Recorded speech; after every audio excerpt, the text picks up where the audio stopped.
జై శ్రీరామ్ అందరికీ నమస్కారం వెల్కమ్ టు న్యూస్ అఖండా నేను మీ కస్తూరి శ్రీధర్ మిత్రులారా మన భారతదేశం కెనడా విషయంలో ఒక కీలకమైనటువంటి నిర్ణయం అయితే తీసుకుంది అది ఏందనేది ఈ న్యూస్ ద్వారా మీకు చెప్పే ప్రయత్నం చేస్తా ఓకేనా అయితే ఈ న్యూస్ చెప్పడానికి ముందు మీ అందరికి కూడా ఒక విజ్ఞప్తి మిత్రులారా మన న్యూస్ అఖండా ఛానల్ ఆధ్వర్యంలో అఖండా హెల్త్ ఛానల్ను స్టార్ట్ చేయడం జరిగింది కాబట్టి మన కుటుంబ సభ్యుల కోసం ప్రారంభించినటువంటి ఈ ఛానల్ను మీరందరూ తప్పనిసరిగా సపోర్ట్ చేయాలని ప్రతి ఒక్కరు కూడా సబ్స్క్రైబ్ చేసుకోవాలని మిమ్మల్ని అందరినీ కూడా కోరుకుంటున్నా సరే ఇక న్యూస్ విషయానికి వస్తే కెనడా గురించి చెప్పుకోవాలి అంటే మనం ముందుగా కెనడా మాజీ ప్రధాని అయినటువంటి జస్టిన్ ట్రూడో గురించి చెప్పుకోవాలా ఈయన ఎట్టాటోడంటే మన దేశంలో ఒక ఆయన కదా యువనేత ఆయనకి ఈయన ఏ మాత్రం కూడా తీసుకోడు అంత ఒరిజినల్లో మామూలుడు కాదు నిజానికి 4 దశాబ్దాల నుంచి కెనడా మన దేశానికి మిత్రదేశంగా ఉంటా వస్తుంది ఏ విషయంలోనూ రెండు దేశాల మధ్య భేదాభిప్రాయాలు అయితే ఉండేటి కాదు రెండు దేశాలు కూడా ఎలాంటి గొడవలు లేకుండా కలిసిమెలిసి ఉంటా ఉన్నాయి కానీ మధ్యలో ఒక జోకర్ లాంటి ఒక బఫుల్ లాంటి ఈ జస్టిన్ ట్రూడో వచ్చి దూరినాడు కెనడా ప్రధాని అయినటువంటి ఈ జస్టిన్ ట్రూడో భారత్లోని మన భారత వ్యతిరేక శక్తులైనటువంటి ఖలిస్తాన్ తీవ్రవాదులకు సపోర్ట్ చేయడం మొదలుపెట్టాడు అది కూడా బహిరంగంగానే మద్దతునివ్వడం మొదలుపెట్టాడు ఢిల్లీలో ఈ ఫేక్ రైతు ఉద్యమానికి నిధులు అందించింది కూడా అప్పటి కెనడా ప్రధాని అయినటువంటి ఈ జస్టిన్ ట్రూడోనే అంతేకాకుండా భారత్లోని నరేంద్ర మోడీ ప్రభుత్వం రైతులను నిర్దాక్షిణ్యంగా అణిచేస్తుందని రైతుల సమస్యలను పట్టించుకోవడం లేదని రైతులను బానిసలాగా చూస్తున్నారని నరేంద్ర మోడీ విధానాల మూలంగా భారత్లోని రైతులు బెగ్గర్లుగా మారే పరిస్థితి వచ్చిందని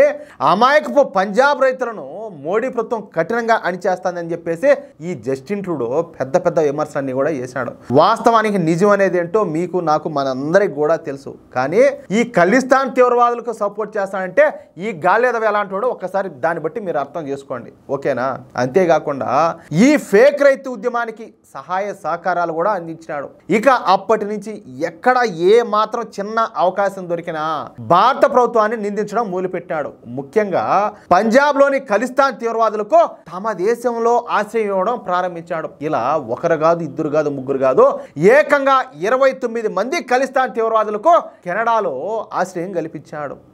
ఇప్పుడు పాకిస్తాన్ ఉన్నది పాకిస్తాన్ వచ్చేసి వీళ్ళందరికీ ఈ రాడికల్స్ అందరికి కూడా జాంబీగాళ్ళకి అందరికి కూడా ఆడ అవకాశం కల్పిస్తారు ఉండేదానికి వాళ్ళు ట్రైనింగ్ తీసుకునేదానికి వీటికన్నిటి కూడా అప్పుడు ఆ దేశాన్ని మనం ఏమంటున్నాము తీవ్రవాద దేశం అంటున్నాము వాళ్ళ తీవ్రవాదులు అంటున్నాం అవునా కదా మరి ఈ ఖలిస్తాన్ తీవ్రవాదులందరినీ తీసుకుపోయి ఆడబెట్టుకుంటాడంటే వాళ్ళకి ఆశ్రయం ఇచ్చేవాడిని వీండేమనాలా ఆ దేశాన్ని ఏమనాలా ఒకసారి ఆలోచించండి మీరు ఈ సమయంలో కెనడాలోని ఖలిస్తాన్ తీవ్రవాది అయినటువంటి హర్దీప్ సింగ్ నిజ్జర్ హత్య జరిగింది ఇక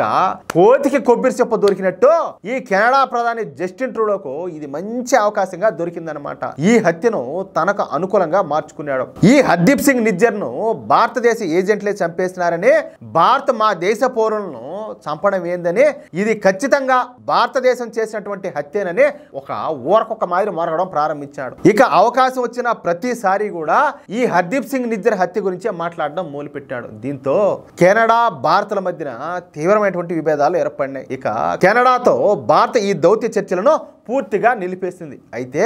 ఈ మధ్యనే ఈ జస్టిన్ ట్రూడో తన ప్రధాని పదవికి రాజీనామా చేశాడు కెనడాకు పేడ వదిలిపోయింది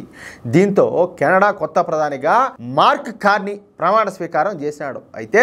ఈ కెనడా కొత్త ప్రధాని ఈ మార్క్ కార్నీ మన దేశం విషయంలో కొంత మనకు అనుకూలంగానే ఉన్నాడు భారతదేశంతో దెబ్బతిన్నటువంటి సంబంధాలను మళ్ళీ పట్టాలెక్కిస్తామని భారతదేశంతో బలమైన వాణిజ్య ఒప్పందాలను చేసుకుంటామని భారత్ను తిరిగి తమ మిత్ర దేశంగా మార్చుకుంటామని చెప్పేసి ఆయన ప్రమాణం చేసినాడు అందుకు కావాల్సినటువంటి కార్యాచరణను కూడా రూపొందించాడు దీంతో